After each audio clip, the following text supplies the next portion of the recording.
Okay, so this game, it wasn't just another game. Cavaliers versus Hornets was an absolute roller coaster. We're talking about a story of complete domination that somehow turned into this desperate, nail-biting fight for survival. What looked like a total blowout, well, it became anything but. So picture this. It's halftime. You look at the scoreboard and it's telling a pretty simple story. The Cavaliers are up by a massive 24 points. In the NBA, a lead that big is usually game over. Done. It should have been lights out for the Hornets. So how in the world did we go from that blowout to a heart-stopping, down-to-the-wire finish? Well, that is the story we're going to get into. And it all kicked off with a first-half performance by the Cavs that was pretty much a clinic.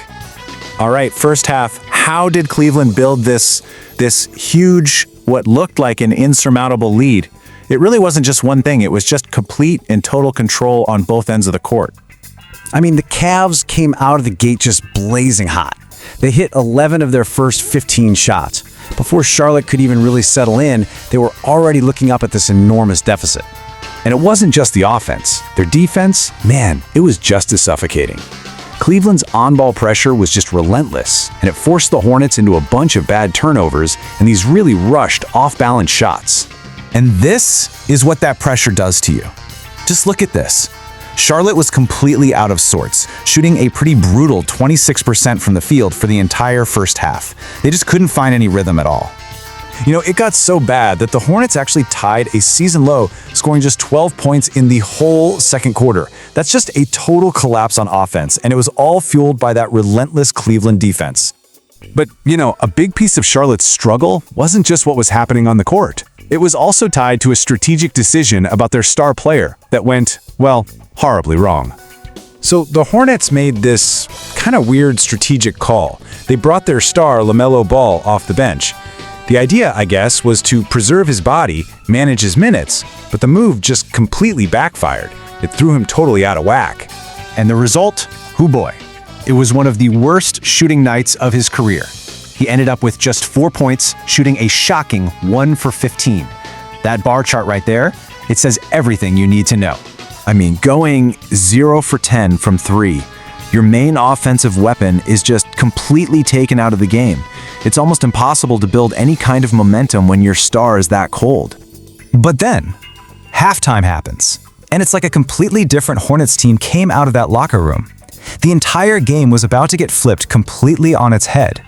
All of a sudden, they've got this spark, they've got energy. Brandon Miller was huge, he dropped 24 points, and Charlotte finally started running, getting that fast-paced transition game going.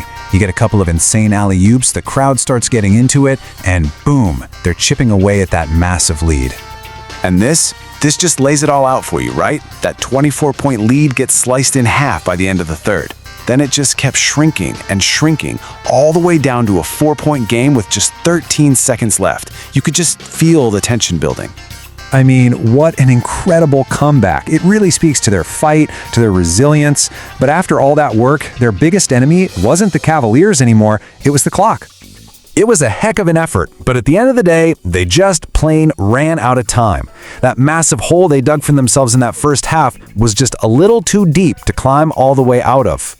And really, when you break down the final numbers, the story becomes crystal clear.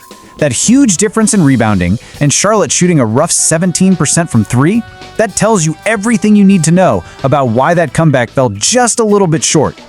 Okay, so what's the bigger picture here? What does this one wild game mean for these two teams in the grand scheme of the Eastern Conference playoff race? Well, for Cleveland, this is a huge road win. It's one of those gritty wins that helps you solidify your spot up there in the standings. For the Hornets, though, man, this is a tough one to swallow. A brutal home loss that makes that climb just a little bit steeper. So the real question, the one we're all left with, is what happens next? Does Cleveland take the momentum from hanging on for dear life? Or do the Hornets use the pure frustration from this near comeback as fuel to come out on fire next game? That's what I'll be watching for sure.